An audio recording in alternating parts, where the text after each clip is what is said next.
Boa noite, pessoal. Mais uma live com a graça de Deus. Hoje com a Tati e o Walter Wellington. Estou esperando eles solicitarem a participação aqui na live. Hoje é a memória de São João Paulo II, um grande Papa. E uma das grandes contribuições do Papa João Paulo II foi as catequeses sobre o amor humano, a teologia do corpo. Nós vamos falar do papel do homem, da mulher na família, também como encontrar a pessoa certa para constituir o matrimônio. Boa noite, Tati. Boa noite, Walter. Boa noite, padre. Tudo bem? Tudo bem? Boa noite, padre. Graças a Deus. Bênção. Deus abençoe. Vamos para cá. Pronto. Então, eu estava falando que hoje é a memória de São João Paulo II e a grande contribuição dele foi as catequeses sobre o amor humano, a teologia do corpo, o papel do homem, o papel da mulher, a complementariedade. E ontem a gente já conversava um pouquinho, vocês me contaram a história de vocês que é tão bonita. O Walter foi monge beneditino. E doida também, né, padre? Sim, mas é na doidura que a gente vê a mão de Deus. E a Tati foi da Toca de Foi da Assis. Toca de Assis. Isso. Sim. Eu conheci o Walter há uns 15 anos atrás, e ele estava pintando uma igreja aqui em Anápolis. Eu era seminarista ainda. E é uma alegria poder estar conversando com vocês, poder partilhar com os meus seguidores a história de vocês, que é tão bonita. E 6 filhos aí, né? Esperando o 6º, já tem um no céu com Deus. Já, então são 7. 7. 7 filhos. Com o que a gente perdeu é 7. Sim. Então, quem vai começar? Brincadeira. Começa pelos mais velhos. Eu acho que era bom a gente começar um pouco falando sobre como é que a gente se conheceu, né? Sim. Na verdade, como o padre já iniciou, eu fui monge beneditino. A Tati não me tirou do convento, pelo contrário, nem eu tirei ela do convento, porque ela também foi freira. Não teve nada dessas coisas, não. Eu passei 6 anos no mosteiro e aos 19 anos eu entrei, aos 25 eu saí, por perceber que lá no mosteiro não era o meu lugar. A gente vai percebendo com o passar do tempo, ou vê que parece que o local não mais responde às nossas expectativas, porque a gente, claro, coloca várias expectativas, quer seguir uma vida religiosa e de santidade, e depois desses 6 anos, já como professo perpétuo, 3 anos, né, trienal que chama, eu percebi que lá não era o meu local. Não vivi como monge, eu não queria mais viver como monge.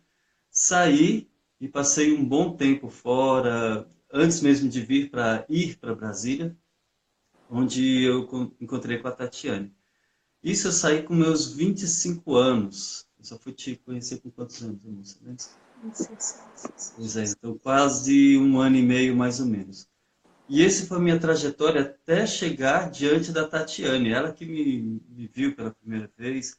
Agora você conta um pouco da sua trajetória também. Eu conheci o Walter, né, pelo irmão dele, que eu cheguei a namorar o irmão dele. Peguei a baba. Então, eu namorei o irmão dele um pouco, a gente era da Renovação Carismática, participava de muitos encontros. E eu já tinha terminado com o irmão dele fazia um bom tempo, e um belo dia eu fui na casa do irmão dele, que a gente ia para o encontro até do Padre Jonas. E aí, 7 horas da manhã, o Walter que veio receber a gente no portão. E eu me lembro até a roupa que ele usava, até a roupa, até hoje Mulheres, eu me viu, lembro. padre? Mulheres. E ele todo tímido, com a cabeça raspada, e só falou, né? Pra onde vocês vão com meu irmão? E só vi, pronto. E depois daquilo ali, a gente começou a se encontrar mais vezes e começamos a namorar. Só que foi um namoro, assim, rápido. 3 meses a gente namorou. o Walter foi fazer uma exposição no Maranhão das pinturas que ele faz. E quando ele foi, eu já tinha meio que um namoro com o padre Roberto, com a Toca, né?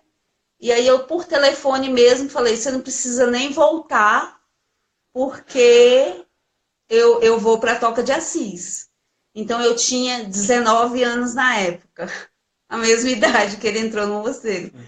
E aí eu peguei e fui para a Toca. Agora, um detalhe muito importante nesse namoro, no nosso primeira fase de namoro, é que eu, por ter sido monge e ainda estava fresquinho, então eu queria falar sobre coisas de Deus, eu queria falar sobre coisas da igreja, a liturgia que estava errada, isso, aquilo, outro. E a Tati ficava, poxa, carismática, eu não entendia mais ou menos aquilo que eu dizia, e ficava meio que fora, sabe? Assim, a gente não dava certo. Resumindo, a gente não dava certo. E principalmente nesse primeiro período, né? E aí a Tati seguiu para a Toca, eu fiquei em Brasília e ela foi viver sua vida religiosa e quis viver a vida religiosa como uma religiosa, doou a vida por isso. Fala um pouco sobre isso. E assim, aí eu fui para a Toca com plena convicção que a minha vocação era religiosa. Deixa eu contar né? uma coisa que quase ninguém sabe. Eu também quis entrar na Toca de Assis com 14 anos. Com quanto? Com quantos? 14 anos. Meu Deus.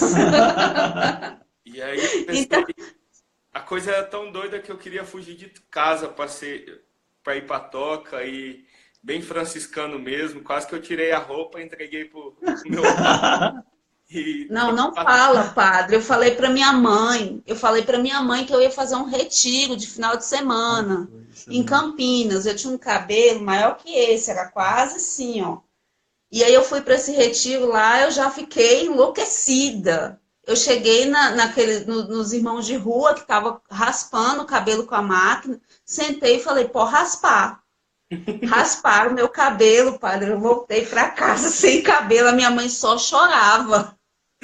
Eu não fiquei porque eu fui visitar a casa da Toca e aí me falaram que não podia ser padre na Toca. Aí eu já tive a certeza, então não é isso aqui. Pelo menos o senhor tinha certeza que queria ser padre, né? Certeza já que eu queria ser padre. Então, como eles falaram que padre era só o fundador e que os irmãos que entravam eram para ser leigos, então eu não quis. Aí eu tirei de ideia e falei, Deus tem outro lugar para mim. Pois é, eu vivi 3 anos na Toca, né? 3 anos sem saber que rumo que o Walter tinha tomado, nem lembrava. Queria saber dele. Nem lembrava, né? Mas quando eu comecei com as crises, né? Aí quem aparece no pensamento dela? Eu! Quando eu comecei com as crises para sair, foi que eu me lembrei dele e comecei a relacionar uma coisa com a outra. Mas mesmo assim, eu nunca fui atrás, porque eu sabia que ele estaria vivendo a vida dele. E eu não tinha mais que estar chegando e entrando, sendo que eu tinha escolhido outro caminho. E aí eu peguei e saí. Quando eu saí da Toca, eu fui terminar o 3º ano que eu tinha largado pela metade, né? Que o senhor sabe que a gente ficava doido com aquele negócio, largava tudo. E aí eu comecei a namorar outro moço, né? E com esse moço eu namorei uns 10 meses, daí vi que não dava certo de jeito nenhum e terminei. Foi nesse término que o Walter também tinha terminado com a quase noiva dele. Não, nessa época foi quando você me conheceu, padre. Sim. Ela que tinha terminado comigo e eu fui chorar as pitangas lá com o padre François. Lembro. E ele estava junto também. Aí a gente ficava lá, ô gente, mas que coisa. Você me conheceu justamente na fossa, né, padre? Sim. Pois é, aí nessa história, a gente num dia de quarta-feira de cinzas, eu fui para a igreja para eu rezar um pouco e ele apareceu bem na hora da missa. E a gente se viu depois de anos, né? E aí, daquele dia em diante, ele pegou meu telefone novamente e a gente começou a se falar. Só que nesse começar a se falar, os assuntos já batiam, né? Eu conseguia entender o que ele falava, ele conseguia entender o que eu falava. Ele conseguia me ajudar nessa questão da saída, que a gente fica meio, né, perturbado quando a gente sai da vida religiosa. Então, ele me ajudou, eu o ajudei e a gente foi caminhando, né? Uma grande preocupação que a gente tem, tanto eu quanto a Tati, por eu ter sido monge, ter saído, a Tati ter sido religiosa, ter saído, a gente ter experimentado não só a beleza da vida religiosa, como a frustração de ter saído também, e ter se superado de uma maneira muito boa e ter se encontrado num outro tipo de vocação, a gente se preocupa muito, padre, com aqueles jovenzinhos que entram, que tem toda aquela pastoral vocacional, aquele momento bonito de entrada, e depois são desamparados, entre aspas, né, desamparados pela igreja na hora de sair. Quando saem frustrados, saem rebelados, com vontade de falar mal do padre, do superior. E tanto eu quanto a Tati, a gente tem muito isso de rezar por essas vocações que estão saindo, para que elas possam se encontrar aqui fora. Assim como eu e a Tati nos reencontramos e agora temos uma família muito bonita, e com aquela base que nós tivemos de vida religiosa, aplicar na nossa vida matrimonial também. Porque eu tive uma coisa bem pessoal, porque eu ficava pensando, poxa, 6 anos devotando a minha vida ao mosteiro, à vida conventual, e agora 6 anos de vida perdida, 6 anos de vida que eu não posso usar em nada, porque a gente cantava gregoriano, eu não canto gregoriano em lugar nenhum. Você aprendeu a fazer ícone. Pois é, pelo menos isso, né? Foi aí, muito tempo depois, foi que eu entendi que eu fui para o mosteiro também, para ter toda aquela formação, e hoje eu aplico aquela formação que eu tive na vida monástica na minha vida matrimonial. Inclusive, é o que sustenta a minha família, justamente a iconografia, coisa que eu aprendi lá, né? Então, assim, quando eu e o Walter a gente namorou, foi um namoro assim, nós namoramos e noivamos, dentre o namoro e o noivado foi 1 ano e 8 meses. Então, assim, foi muito rápido. A gente, nessa época, o Walter pintou uma igreja, né? E o padre Ulisses, falou assim, ó, se vocês quiserem casar, vocês já têm a igreja e o padre. É só vocês arrumar o resto das coisas e casar. E aí a gente pegou e aproveitou e fez tudo muito simples. A gente não tinha muito dinheiro na época, né? Não tinha dinheiro para festa, não tinha dinheiro para muita coisa. Então a gente fez umas lembrancinhas simples. Chamamos, acho que não tinha 60 convidados. Bem pouquinho, uma ornamentação bem sóbria na igreja. Eu arrumei um vestido bonito, o Walter um paletó. Maior do que eu. E aí a gente pegou e casou, né? Casou e fomos começar a nossa família. Mas até então a gente era bem cru, padre. A gente não tinha noção, assim, do que era o matrimônio, do que era o papel do homem, papel da mulher, Abertura à vida. abertura à vida. Não tinha nada disso. A gente tinha aquele olhar do casamento que o casal briga por causa da pasta de dente apertada no meio, né? A toalha molhada em cima da cama e viaja para Caldas Novas no final de semana. O Né? O sapato casamento, da sala. o casamento para a gente era mais ou menos isso aí, aguentar as picuinhas um do outro e viajar e construir a vida financeiramente falando, né? Não tinha nada dessa visão de sacrifício, de encontrar, né, Deus através da nossa vocação. Isso só foi quando a gente foi amadurecendo mesmo. E até assim, no começo do casamento, essa questão do papel homem e mulher era bem confusa para a gente, né? Como eu falei para o senhor ontem, eu era meio metida feminista, né? Então, assim, a minha visão era tipo ser independente, né? As carteiras, os dinheiros, o meu Bem dinheiro, o dinheiro dele, e de preferência que o meu dinheiro fosse mais, né? Que fosse o dobro. Então, assim, era essa visão que eu tinha. Então, os papéis da gente estava bem difícil de ser complementar, né? Agora, uma coisa interessante, como foi se passando gradualmente essa abertura, não só para essa quebra de fase, sabe? Porque eu também tinha, bom, muito convicto ainda, como é que eu vou viver com uma mulher e a filha? Porque a gente já tinha uma filha nessa época, era Clarice. Clarice foi a primeira filha nossa. Ela ainda, eu acho que encontrou justamente uns pais muito brigões ainda em casa, brigão assim, nessa disputa, né? E também sem nenhuma experiência, então era cru de tudo. Então, como é que a gente vai cuidar da filha, cuidar da gente e, ao mesmo tempo, uma casa? A gente ainda até mesmo se encontrar como pais. Porque eu ainda estava saindo da vida religiosa, a Tati também, e agora, de repente, a gente era pais. Como é que ia se deparar com esse momento, né?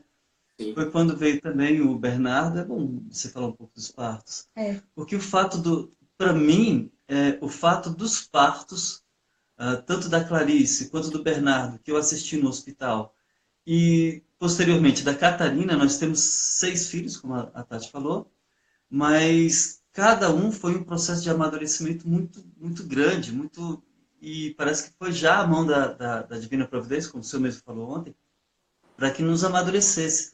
Não de uma maneira gradativa, mas de uma maneira até, pô, sacudindo assim, sabe? Falando, ó, amadureça, porque vocês têm um papel importante na sociedade e até mesmo na família, né? Essa família depende de vocês, acordem. Então, o parto da Clarice foi como a maioria dos partos, foi na rede pública. Uhum. Então, foi uma coisa assim que eu achei chato pra caramba, porque a Tati tinha que entrar no hospital e eu ia ficar do lado de fora, não ia ter nada de assistência com relação a isso. E ela ia ganhar, eu ia ficar do lado de fora, só ia ter a notícia, ela ganhou, tá viva, o filho também, então tá tudo bem. A gente era mais ou menos isso. Já o Bernardo foi diferente, porque a gente fazia métodos naturais na época, já, né? A gente já começou a se abrir à vida. Vou até você falar um pouco desse processo aí, amor. E para quem não Porque sabe, o método natural dá para escolher o sexo, né? Vocês contavam lá. Exato, exato, isso. exato. Então, assim, na minha cabeça de feminista, quando eu tive a primeira filha, para mim era o suficiente, no máximo mais um. Então, assim, eu tinha aquela cabeça pequena de que a igreja não vai criar os meus filhos. O Papa não vai vir cuidar de menino nenhum para mim, então eu não vou ter uma reca. Então, a minha cabeça, ela funcionava dessa forma, né? Eu era muito incisiva nessa questão. Então, quando eu tive a Clarice, a primeira coisa que eu falei para o Walter foi, eu vou tomar anticoncepcional. Então, aquela coisa bem meu corpo, minhas regras, né, minhas decisões, e acabou. E aí eu comecei a tomar o anticoncepcional, e depois de, eu acho que não foi nem um ano, padre, um ano e pouco, começou a dar problema, né, de saúde e tudo. E aí foi a hora que eu fui procurar a doutora para os métodos naturais.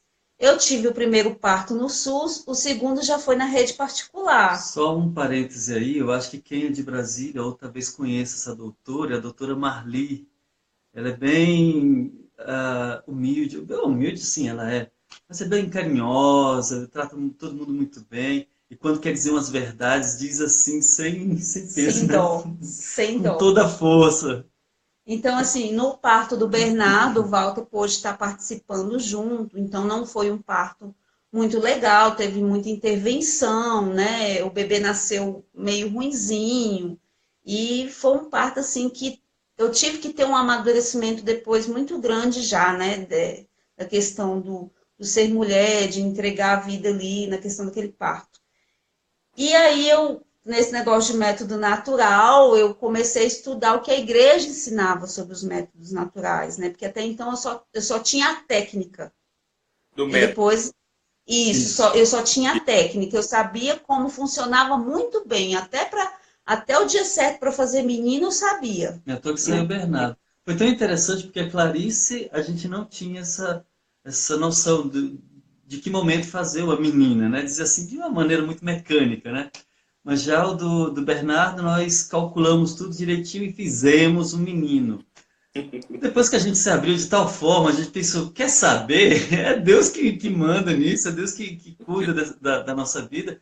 Aí saiu, né? Catarina, Bárbara, tudo menina. Laura, Tereza, tudo Tudo menina. menina. Isso. Então, assim, quando eu descobri que se eu não tivesse motivo justo para espaçar, eu não precisava estar usando o método natural. E nesse tempo também meu coração já tinha se aberto à questão do ser mãe, né? De ir mesmo ser mãe, de parar com aquela disputa com o marido, de encontrar o meu papel de mulher dentro de casa. Né? Foi a partir da vinda da gestação da Catarina. E aí, da Catarina em diante, né, que foi um parto assim, maravilhoso, foi uma coisa que aconteceu, foi que a gente começou a ser sacudido mesmo para ser pai e mãe e ter o papel bem definido dentro de casa de homem e mulher, que até então não tinha tanto. Exatamente. Esse negócio foi tão, ah, como é que eu falo, súbito, tão sacudido mesmo, assim, jogado nas nossas mãos, que o parto teve que ser em casa, de uma maneira natural, até que bonitinha, mas foi meio que acidental. Era para a gente ter ido para o hospital, mas não deu tempo, então teve que fazer lá no local mesmo. Então a Tati, com toda a sua lucidez, me guiava mais ou menos como é que eu deveria me portar. E o que eu ficava pensando era, da mesma forma que eu implantei, que eu plantei a semente dentro da minha esposa, eu que teria que recebê-la novamente. Eu que teria que dar as boas-vindas. E essa ligação, o fato de eu ter visto a minha filha nas minhas mãos, ligada no ventre da minha esposa pelo cordão umbilical, aquilo me desaguei em lágrimas. E beijava a minha filha e falava, seja bem-vindo, e chorava e olhava para minha esposa estava lá ainda de quatro lá no chão. E eu chorava e falava, puxa vida, que coisa bonita, eu que coloquei, agora eu que estou segurando, eu que estou dando as boas-vindas, né? Então aquilo me chocou de tal forma que eu falei, agora eu tenho que ter a maturidade bastante, porque aquilo inseriu, sei lá, injetou em mim essa masculinidade, essa paternidade, porque até então eu levava as coisas, Na né? terceira filha, né? Sim, exato. Mas foi, como o senhor disse, foi de tal forma, foi de fato providência divina para fazer uma coisa daquela com a gente. Então, aí foi a partir da Catarina Exato. que tanto eu como o Walter começamos a nos abrir e a cada um se encaixar nessa questão do papel do homem e da mulher, né? Porque por mais que o Walter provia a casa, ainda faltava algumas coisas, né? Para E mim faltava o fato de me sacrificar pela minha família. Esse que era, eu não via a minha família como, eu tenho que dar mais por ela. Eu tenho que fazer algo mais para ela. Não, do jeito que está aqui, tá bom. Eu ganhava assim, o saláriozinho lá da rádio, né? Eu trabalhava na rádio lá da Arquidiocese de Eu Brasília. lembro lá na rádio, que visitei lá Exato. Um tempo. E aquilo dali, para mim, bastava. A gente tinha um carrinho, tava pagando um aluguel, dava para fazer isso. Só que com a terceira filha, já não dava. Então eu tinha que trabalhar na rádio, tinha que fazer as pinturas e tinha que fazer. Eu acho que eu até brincava, a rádio era o bico e as pinturas já era o meu trabalho já, né? Então eu tinha que dar mais de mim para minha família. Não só o fato de ter dinheiro mais, mas era dinheiro, era o sustento, era o leite, porque essa daqui estava ainda se recuperando, né, do parto. Eu tinha que dar as roupas para os meus filhos, ainda pagar o aluguel, então eu tinha que prover de certa forma. E e é o além da de estar vida mesmo. presente também. Desculpa? É o da vida. Exato. E esse daí eu só fui começar a perceber quando me faltou os meios para isso. Porque o dinheiro da rádio já não dava mais. Então, já que tirou um pouco de mim, eu tive que me dobrar ainda mais para suplementar o que faltava, né? e no meu, Tati, no meu você largou de tomar o anticoncepcional porque fez mal para a saúde, não foi por conversão, né? Não. Na princípio, com a Clarice foi por causa da saúde, né? Isso. Tinha afetado, me dando uma certa depressão e a perda total da libido, e eu vi que aquilo era por conta do anticoncepcional. Então, eu fui procurar a doutora, não foi porque eu tinha me convertido, não, foi porque realmente eu queria um método natural para poder evitar filhos, né? Que não mexesse com a minha saúde. A Sim. conversão só veio depois, né? E aí, Com lendo a Humane Vitae, você falou que leu quantas vezes? umas 15 vezes, padre. Olha, até então eu sabia a técnica do método natural. E para mim era muito bonito, né? Toda aquela coisa que Deus deixou. Olha que lindo, a mulher tem períodos inférteis, tem um período fértil. Olha como o corpo é maravilhoso. Olha que obra maravilhosa de Deus. É lindo, eu posso ter 2 filhos, o meu casalzinho, e passar aí pelos séculos dos séculos, amém, com o método natural aprovado pela igreja, né? Então, para mim, estava tudo muito tranquilo, né? Só que depois, quando eu comecei a ler o que a igreja realmente dizia sobre o método natural, sobre paternidade responsável, aí é que o negócio foi pegando. Porque quando eu li a Alma Nevita as primeiras vezes, o padre chorava e não descia aqui, ó, na minha garganta. Eu falava, gente, não pode ser um negócio desse. E aí tudo aquilo era muito duro para mim, aquelas palavras eram duras, a questão do magistério sobre a abertura à vida era duro para mim. Mas até então, porque as coisas só entravam aqui na minha cabeça, não entravam no coração, né? E assim, só com muita oração, com muito rezar e pedir a Deus que desse sabedoria, né? Que ele mesmo me ensinasse o que ele quer para a família. Aí sim que eu fui me abrindo a vida através do meu coração. Aí sim as coisas foram se dissipando, aquelas trevas, né? E assim, com a Catarina, que foi a terceira filha, foi esse despertar também. Assim como o Walter despertou como homem dentro de casa, como pai, eu me despertei como mãe. Eu parei de me comportar como vítima, porque até então eu me comportava como vítima. Era como assim, coitada de mim, que fico aqui limpando fralda e limpando casa o dia inteiro, enquanto meu marido é livre na rua. Era isso que eu pensava. Ele é livre, ele faz aí os trabalhos dele, é reconhecido por isso. Coitada de mim que eu estou aqui trabalhando, descabelada, ninguém nem me vê e nem me agradece. Então, assim, foi a partir da Catarina que essa visão, né, mudou. Eu deixei de ser vítima para ser realmente mãe, protagonista da minha família, como mãe, né? E saber também não disputar mais com meu esposo e ser muito mais ativa na questão da submissão, de ser o apoio, de ser suporte para ele, né? Eu fui aprendendo. Agora, coube também a mim, eu falo cabe também aos esposos, principalmente os pais, os maridos, e aqueles que ainda não são nem pai nem marido, a reconhecer o papel da mulher como aquela que se sacrifica dentro de casa. Isso eu só entendi também, de novo, com o parto da Catarina. A Catarina foi um divisor de água, sabe, padre? Até era Bernardo e Clarice que tinha no primeiro parto, né, na primeira fase, dizer assim. A Catarina foi esse divisor, abriu a minha mente como pai, ao ponto também de reconhecer na Tati que ela trabalhava em casa muito mais do que eu lá na rádio. Eu ficava, bom, eu tinha meu horário de trabalho, mas eu trabalhava especificamente 3 horas. O restante do dia todo eu ficava sentado lá, ligando para um, ligando para outro, pedindo entrevista para um, procurando pauta para outro. Não era bem um trabalho. O trabalho em si mesmo era quando eu entrava lá no ar, o locutor entrava no ar e eu ia lá entregar as pautas para ele, em entrevistas. E a Tati trabalhava demais aqui dentro de casa. Não só na casa, correndo com o menino, dando banho em um, trocando a fralda de outro, fazendo o almoço, e não parava. Sabe, quando eu ligava para ela, ela já falava, agora não, amor, você liga daqui a pouco que eu estou trocando fralda. Agora não que eu estou fazendo isso, agora não que eu estou fazendo aquilo.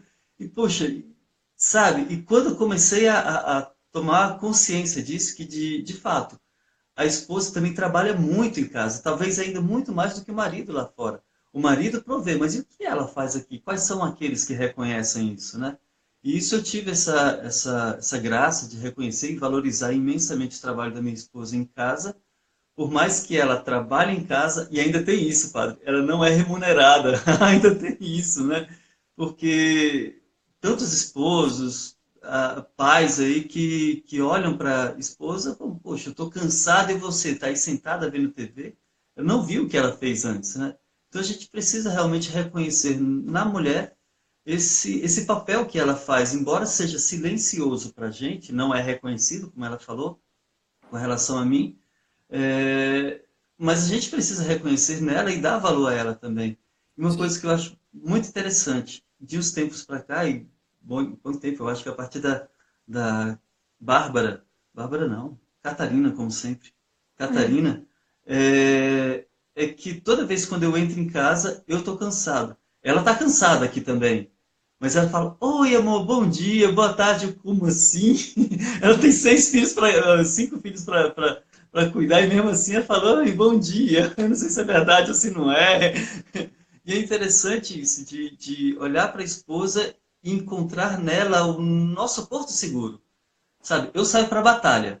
Eu saio para luta, eu saio para ou os esposos, né? Mas enfim, eu saio para luta, eu saio para batalha, eu vou trazer a comida para casa, meio Neandertal, né? Parece, né? Eu vou lá caçar, eu vou lá pescar, mas eu trago o peixe para casa e minha esposa está aqui, pronta para me acolher de volta. Qual é o esposo que vai pensar em fazer besteira lá fora? Mas Porque eu se a costumo gente... dizer que o casamento não é romântico, é épico. É. Com um pedaço de pau na porta da caverna e a mulher lá dentro com os filhotes, né? Exatamente. Exatamente. Mas é bem por aí mesmo, padre. E a gente conseguiu entender isso na dinâmica de Deus. Não é que a gente vai. Ah, eu e a Tati nós casamos há quase 11 11 anos anos. atrás, 10 anos atualmente, e a partir de agora a gente vai conseguir lidar com tudo. Não é bem assim. Da mesma forma que Deus usa toda a história da salvação até chegar aos nossos tempos, a gente também tem a nossa história de salvação. A Tati foi convertida, ela que me converteu. Então a gente vai se convertendo junto, vai buscando essa salvação juntos, porque nós estamos escrevendo nossa história de salvação também, sabe? Deus está E essa escrevendo. história. Deus tá... Exato, exato, exato. A gente só E não é coopera. de e não é de uma hora para outra. É só vamos deixando que Deus faça isso na nossa vida, né? E assim a gente foi aprendendo a observar essas pequenas coisas. Conta É assim, um pouquinho do parto da Catarina. Enquanto ela vai contar, eu vou socorrer uma outra ali que está chorando, tá? o parto da Catarina, padre, como eu tive uma experiência muito ruim com o parto do Bernardo, né? Eu tive uma experiência, o Walter, até então ele tinha um plano de saúde muito bom, então eu tive o Bernardo num hospital de ponta, né, de Brasília, então tudo dentro do protocolo mais limpo. Mas foi um parto muito ruim, onde o médico não teve paciência, fez um monte de intervenção que não precisava. E assim, eu sofri muito no pós-parto, por ter tido um corte muito grande, levado muitos pontos, né? A mulher, ela sabe que às vezes isso não era tão necessário assim, não havia necessidade disso, já que a Clarice, primeira filha, tinha nascido tranquila e natural, era só ele ter paciência, né? Uhum. Então, no terceiro parto, eu falei assim: não vai ser igual, não vai ser igual, dessa vez vai ser diferente. E foi quando eu comecei a ter um trabalho na internet com uma página chamada Auxílio no Parto, e essa página é voltada a falar de parto para mulheres católicas. Até então não tinha um trabalho desse e eu comecei esse trabalho. Hoje esse trabalho ainda continua, né? Existe um grupo com mais de 2.000 mulheres e a gente vai trabalhando isso. Então, assim, o parto da Catarina ele ia ser numa casa de parto, onde tem parteiras, onde tem ambulância, onde tem médico de emergência. E só que eu entrei em trabalho de parto, eu estava em casa e pedi para o Walter deixar os dois mais velhos na casa da minha mãe, que era coisa de 20 minutos. E daí, em vez de eu pegar e comer ou fazer alguma coisa, eu falei, eu vou tomar um banho, vou aproveitar que eu estou só e vou tomar um banho. Nisso eu apaguei as luzes de toda a casa, né? Deixei tudo assim mais escuro e passei meia hora no chuveiro, padre, debaixo do chuveiro, cantando e pedindo que as contrações viessem para arrebentar mesmo, para poder a menina nascer logo. Só que quando eu desliguei o chuveiro, que meu corpo esfriou, foi quando eu senti que eu já estava a pleno trabalho de parto, que eu não conseguia nem dar passos mais quase. Então foi o tempo de eu sair do banheiro para chegar no meu quarto e o Walter chegar no portão e entrar dentro de casa e eu falar para ele, não vai dar tempo de ir para a maternidade. E ele falar assim, como assim não vai dar tempo? Vai dar tempo. Foi pegando a bolsa, pegando as coisas. Eu falei, não vai dar tempo. Você pode falar para a menina que vinha para cá, porque ela não precisa vir mais, não vai dar tempo. E aí o Walter olhou para mim assim, aí ele olhou, eu já fiquei na posição 4 apoios, que na minha cabeça era a posição mais segura, né, para a menina nascer. E aí o Walter olhou assim e falou assim, é o tampão? Toda mulher, né, sai o tampão quando ela vai ter filho, né? É o tampão que tá saindo? Eu falei, não, ela tá coroando.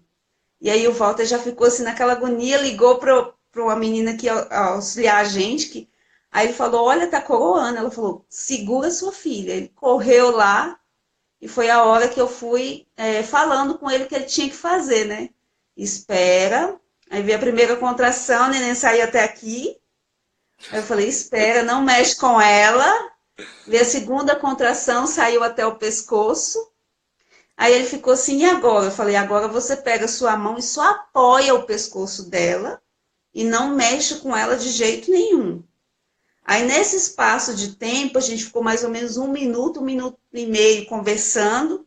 E eu falei, agora vai vir uma terceira contração forte, onde o corpo dela vai sair todo na tua mão. Tu segura. Aí tá bom. E aí veio essa contração e a bebê saiu nas mãos dele, né? Então, assim, aquilo não foi programado, nem por mim, nem por ele, né? Foi uma coisa que aconteceu. Só que a gente viu muito a mão de Deus nisso, né? Não foi só uma experiência fisiológica do parto. Existiu aí uma experiência de amor no parto, uma experiência espiritual daquele parto. Parecia que Deus estava ali junto com a gente, sabe? Dava para sentir, padre, toda uma coisa diferente, né? A felicidade, eu nunca esqueço, assim, uma das coisas que eu lembro muito do parto da Catarina foi a felicidade que eu senti. E o Walter também sentiu essa mesma felicidade. Algo que eu nunca experimentei na vida, assim. Aquela felicidade, aquele... Era uma coisa, assim, né, de uma adrenalina que a gente estava... Né, Um estado de graça. Um estado de graça mesmo. Sim. E assim, a partir disso, foi que a gente foi tomando consciência de que a gente veio ao mundo e nos casamos, não era só para viver um casamento morno, mas era, de fato, para viver uma vocação verdadeira, nos sacrificar e encontrar nessa vocação o caminho de santidade. Foi daí que a gente foi entendendo.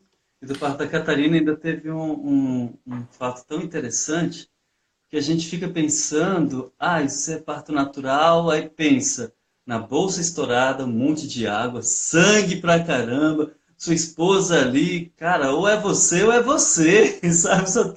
Só tem a esposa que tá lá, desamparada, eu, que sou esposo dela, mas ninguém.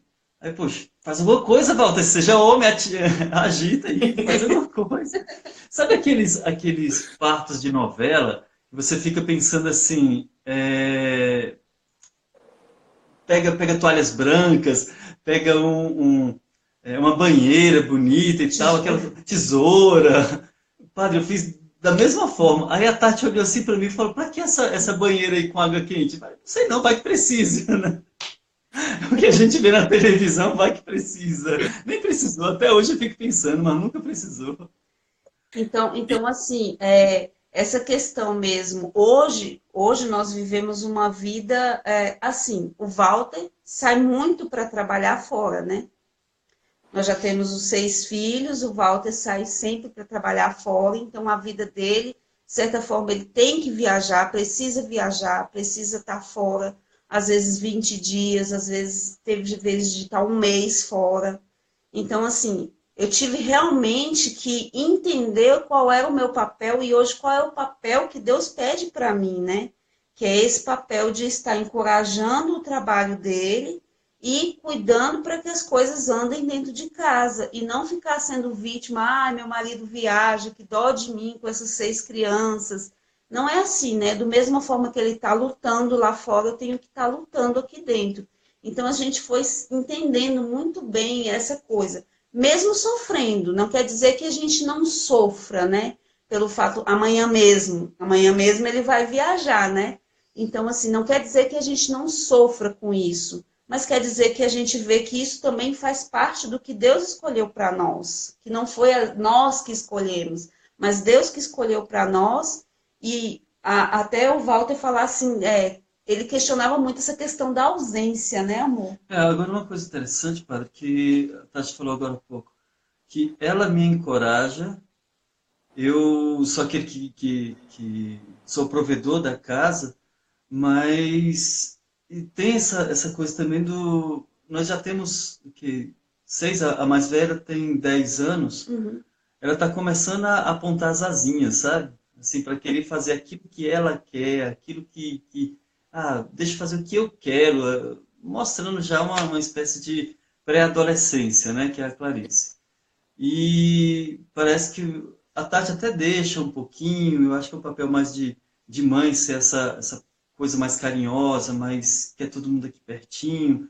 E quando eu chego, padre, é uma coisa tão interessante. Quando eu estou aqui, parece que a ordem reina, sabe? Aquela coisa assim bem organizada, Clarice faça isso, Clarice faça aquilo, não sei o que, vem para cá, Bernardo, sabe, apontando e mandando fazer as coisas, bem direitinho.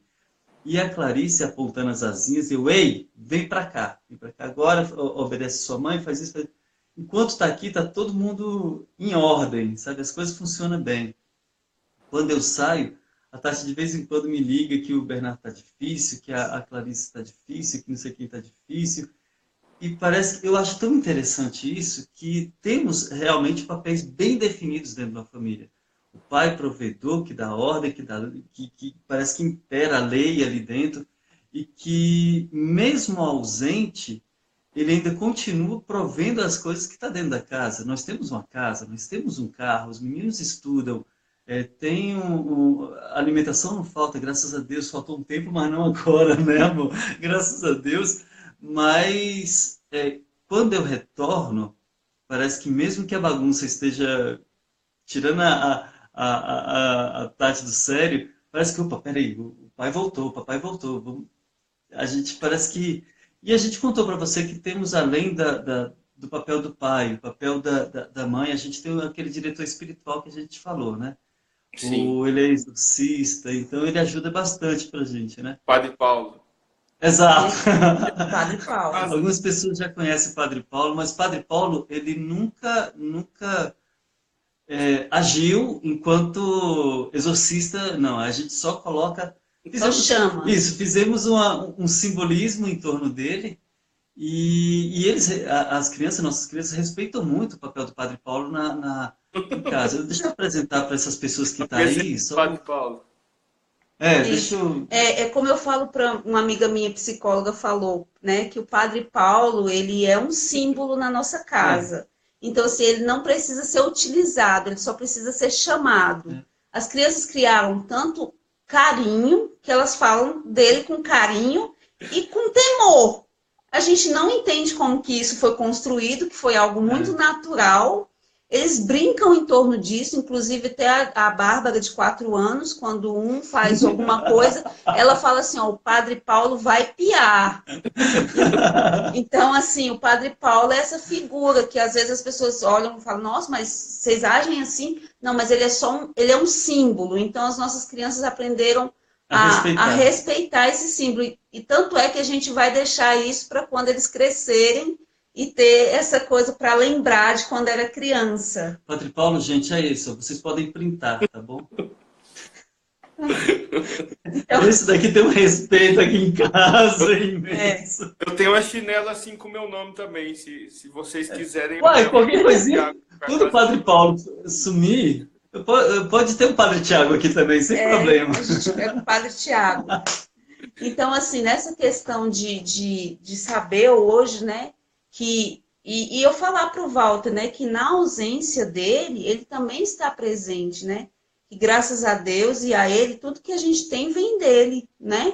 E assim, quando se fala do papel da mulher, igual a mulher que é a harmonia da casa, né? Que de certa forma cuido mais da educação das crianças, das tarefas da escola, né? Das roupas, do que estão comendo, essa falta, às vezes, da autoridade paterna, ela faz falta, porque o Walter, ele é autoridade, ele é aquela questão da lei mesmo. Quando ele chega, a lei reina e a autoridade reina. Tanto é que parece, assim, o que eu sinto, né?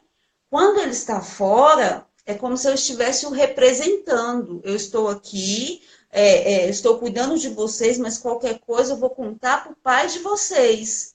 Porque, assim, é como se, por mais que eu desse ordem e os meninos me respeitassem, não é o mesmo temor e o mesmo respeito que se tem pelo pai. O pai é aquela figura de quando ele falou, acabou. Então, assim, existe essa hierarquia, né? Existe aquele que é a autoridade suprema, depois a mãe e depois os filhos. É o abade, a priora, sabe? Nossos postulantes e noviços ali. Bate Então, sino aí. Tem um sino aí para bater? Um sino? não, Não. a gente ainda não providenciou esse sino. Pode ser uma coisa a ser pensada. Então assim, quando a gente fala do papel da mulher, que se fala, de certa forma, em submissão, né, padre? A gente, quando fala assim, vai lá na carta de Paulo e mulheres, sede submissas aos vossos maridos, que a mulherada falta querer matar quem fala E os isso, maridos né? pensam que eles são os bambambam.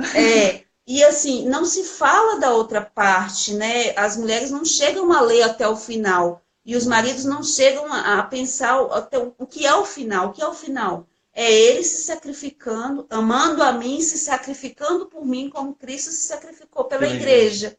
Então, assim, eu falo para ele, qual a mulher que não vai querer ser submissa a um homem que a ama e se sacrifica por ela, como Cristo se sacrificou pela igreja? Então, assim, é algo natural, padre, é algo natural eu querer que ele comande, que ele lidere, porque eu vejo o sacrifício dele, e para mim não é algo que me mata ser a submissa, estar sob a mesma missão, ser ajudar esse suporte, né? Eu sou esse suporte, né? Onde ele não está, eu estou tentando ajudá-lo, né? Na criação dos nossos filhos. Às vezes até alguma coisa do trabalho dele, eu dou falo uma coisinha aqui, uma coisinha ali, ser esse suporte, né? E não me sentir invisível ou subjugada ou escrava, né? Me sentir que eu estou cumprindo o meu papel junto com o meu marido que está se sacrificando por mim. Então, essa é a visão que deveria ter nas famílias, né? E não a visão de disputa. E uma coisa mais interessante que a gente pensa agora, né? A gente está pensando mais assim e para deixar para os nossos filhos. É aquele que a gente sempre pensa, padre, e é muito sincero da nossa parte com relação ao nosso fim último. Eu vou morrer, a Tati vai morrer. O que a gente vai deixar para os nossos filhos? Por mais que a nossa filha só tenha 10 anos, eu tenho 44, a Tati ainda nem chegou aos 40 ainda.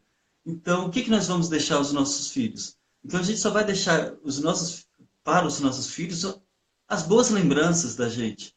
Então, uma boa educação. E o que a gente frisa muito, pelo menos agora na primeira infância, né? A Clarice já está saindo dela, mas enfim, religiosa, a educação espiritual.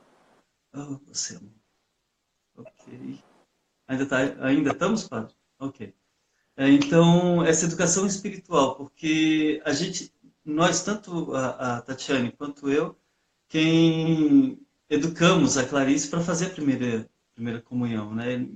Isso fizemos aqui, e ela fez a primeira comunhão lá junto com as freiras, as monjas clarissas. E estamos sempre indo para lá, indo para o mosteiro lá da Santa Cruz, em Anápolis, aí pertinho do Senhor, tendo contato com padres, tendo contato com freiras, mostrando que padres e freiras, desde a infância, não são bichos, não, que tenham que ter medo. Pelo contrário, são pessoas até amáveis que podem se achegar a eles.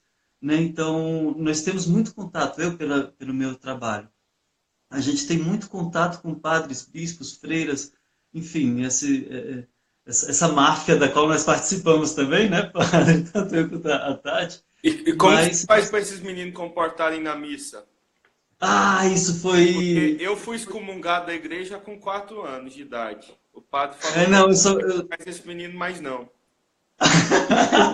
Eu fui com 23, não foi assim não.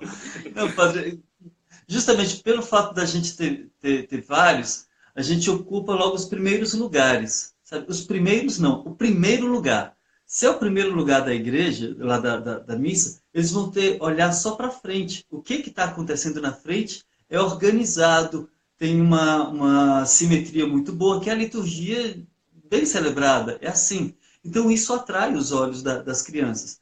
De vez em quando é que eles olham para trás, e quando olham para trás tem um adulto lá fazendo assim, ai, que coisa lindinha, não sei o quê. Gente, pra frente, olha pra frente. Aí a gente olha pra frente, eles não perdem a atenção do que está acontecendo lá. E isso foi gradativo. É sempre um processo. Minha Porque mãe é fácil. sentava no último banco e eu passava por debaixo dos bancos, passando Aí, debaixo das pernas dos outros. Aí minha mãe cara, era ia pirralho. atrás de mim e não conseguia me pegar. No nosso caso foi assim, a gente educamos primeiro Clarice, né?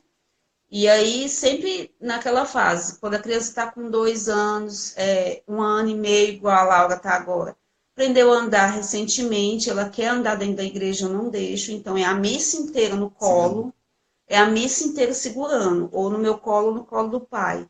Então, sempre a gente tem essa coisa de estar distraindo o bebê para não gritar, até que ele chegue numa idade onde ele entenda que, na hora que soltar ele no chão, ele não vai poder andar pela igreja, ele tem que ficar naquele lugar, no banco.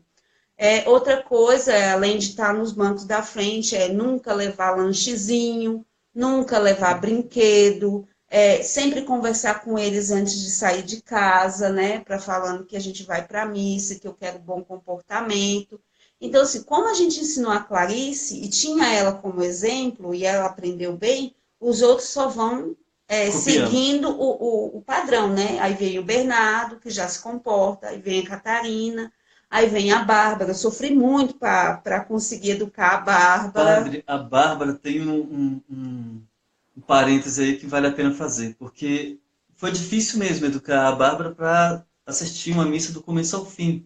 Mas teve uma vigília pascal com todas as leituras que a gente participou e que teve a ladainha de Todos os Santos, que na ladainha a Bárbara de joelhos ia lá segurando uma flor, tirando a pétala, cheirando, de joelho, até o final. Sei lá o que ela estava pensando, mas aconteceu que ela participou de uma maneira muito, muito tranquila, sabe, do início ao fim. E foi difícil, né, de Aham, educá-la assim. aham. É, Então, vigília assim, é bem longa, né? então a gente foi fazendo isso e agora estamos educando a Laura, né? Porque os Uhum. outros 4 já estão educados. E aí a Tereza vai nascer e depois toda a questão com a Tereza também. Então, assim, é uma questão, é difícil, mas o pai e a mãe, eles têm que estar, né, de comum acordo para educar as crianças. E Sim. precisa perder tempo. Perder não, né? Investir o tempo dos pais para com os filhos. Eu acho engraçado e até interessante. Eu não sei qual vai ser o futuro dos meus filhos. Não sei, a gente não sabe. Porque sei lá, uma bola de cristal, não sei como é que se diz, né? Mas é muito difícil saber exatamente qual é o futuro dos nossos filhos. A gente não sabe. Mas mesmo assim, a gente quer dar esse suporte todo para que ele continue.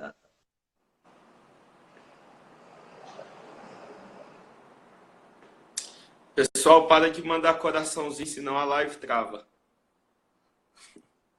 Oi.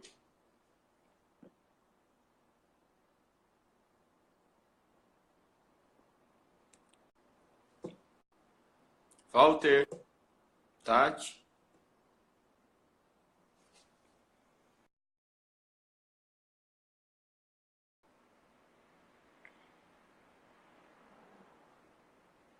Eles caíram, deve que vão voltar.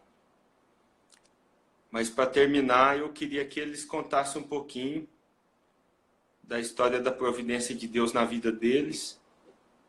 Normalmente os casais com famílias numerosas me falam, padre, cada filho que vem é uma dificuldade, é uma provação, mas a gente vê também a mão de Deus na nossa vida, né? A gente vê Deus cuidando, Deus provendo, e eles têm uma história muito bonita da providência de Deus na vida deles.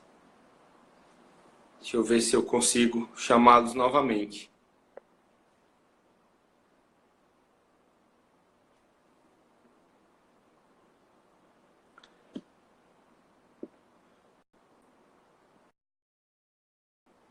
O Walter pinta ícones. Cadê a Tati? Tá? Espera aí. Vamos conseguir de novo. O Walter pinta aí ícones. É um artista plástico, faz pinturas nas igrejas. Se tiver algum padre aí vendo a live. Estou fazendo propaganda, Walter. Obrigado, viu? Estamos Como precisando. Ateliê Santa Cruz, é? É, Como chama? No Instagram. Instagram é Santa Cruz Ícone. Santa Cruz Ícone. Conta um pouquinho da É. história da Providência, aquela história linda que vocês me contaram ontem. Ah, sim, é assim, porque, igual eu estava falando com o senhor, às vezes as pessoas pensam que pelo fato da gente ter 6 filhos, né, é porque a gente tem dinheiro, é porque a gente é rico, é porque a gente tem plano de saúde, é porque a gente tem condições de pagar tudo para esses meninos. E na verdade não é assim, né? A gente começou como um casal que mora nos fundos da casa dos pais, né? Numa casinha de sala, cozinha e banheiro e um quarto, e depois fomos morar de aluguel. Hoje nós moramos numa casinha, dessas casinhas, como é que fala? Da Caixa Da Caixa, Econômica. que a gente paga prestação, então todo mês tem a prestação para a gente pagar. Então, uma casinha de 3 quartos, simples. Então, se não tem nada de luxo, não tem nada não, mas eles têm filho porque eles têm dinheiro. Não há nada disso. Tudo que a gente conseguiu até hoje foi graças ao trabalho do meu esposo e principalmente a providência de Deus, né? Então, assim, como eu estava contando para o senhor ontem, já passamos muitas dificuldades, né? Realidades duras mesmo, né? De contas que não conseguíamos pagar e tudo. E como eu falei para o senhor, a gente já passou uma situação, eu acho que foi há 2 anos atrás, não foi, amor? Quer saber qual é a situação? Há 2 anos atrás, uma situação onde a gente estava, o Walter estava sem trabalho, e a gente estava tão sem dinheiro, que chegou a faltar fralda, Ok. leite, fruta para as crianças, não tinha. Então, a gente chegou à situação limite. E aí eu lembro que eu olhei para o Walter e falei assim, as fraldas acabaram e eu estou usando já fralda de pano, que eu ainda tinha umas fraldas de pano aqui. Falei, não tenho dinheiro mais nenhum. Eu já tinha olhado a conta, não tinha nada, não tinha moeda, não tinha nada para fazer. E o Walter olhou assim, eu lembro que ele baixou assim e falou assim, o que que eu vou fazer agora? E aí ele já estava meio que pensando o que que ele podia fazer. Ele ia pintar um ícone rápido em 2 horas para ver se ele conseguia vender. E o que que ele ia fazer, né, para poder arrumar o dinheiro. E eu lembro que ele falou assim, deixa eu olhar uma coisa aqui. E ele pegou e foi olhar o saldo da conta. E quando ele foi olhar o saldo da conta, tinha R$ 1.117,01. Se não me engano, era 78 centavos. Porque eu guardo esses números, porque para mim foi uma coisa muito da providência, né? E a gente nunca soube quem foi que depositou esse dinheiro. A família do Walter, nem a minha, tinha número da nossa conta. Não existia ninguém devendo a gente. Não tinha como ser alguém que alguém depositou, não sei se foi um depósito errado, não sei como que foi, mas eu sei que foi parar na nossa conta. E esse dinheiro, assim, foi providencial, foi o dinheiro para a gente se alimentar, para a gente comprar fralda das crianças, leite, fruta Pagar e algumas pagar contas. algumas contas de água, luz, que estavam atrasadíssimas. Então, assim, essa é uma história que eu conto que a gente viu a providência de Deus a olhos nus, assim, né? Muito descarada, mas em várias outras coisas, né, para a gente conseguir essa casa, para a gente ter o nosso carro, né, que é financiado, como é que foi, e Deus que abre as portas para a gente ir conseguindo. E o trabalho do Walter, que às vezes ele está trabalhando, não tem, e quando acaba o trabalho, vem um outro padre, aparece do nada um padre, vem cá para vocês pintar a minha igreja. Então, assim, a gente vê que a gente honrando Deus com a nossa fé, né? Com o nosso testemunho, cuidando e educando dos filhos dele, né? Porque eu falo, os filhos são meus, mas são mais de Deus do que meu. Então, assim, a gente cuidando dos filhos dele, ele vai honrando a gente também com essa questão de não falhar com a providência dele. Ele vai mostrando. Eu estou aqui cuidando de vocês e cuidando dos filhos de vocês. Então, assim, essa questão da providência, igual muita gente fala, vocês não têm medo, né? E como é que faz para criar esse tanto de menino? Então, assim, até a Catarina existia esse medo na gente. Hoje esse medo não existe. Porque, assim, a gente vê realmente a providência de Deus vindo na nossa vida dia após dia, cuidando dos nossos filhos, sabe? É como se Deus ele se compadecesse por causa dos nossos filhos pequenos, né? E ele vai nos ajudar a criar eles. O senhor tem uma frase que o senhor falou ontem, padre, que Deus tem, não sei, para cada filho. O senhor lembra o que que era? Deus tem um presente junto com cada filho, né? É bem isso mesmo, sabe? E a gente sabe, a coisa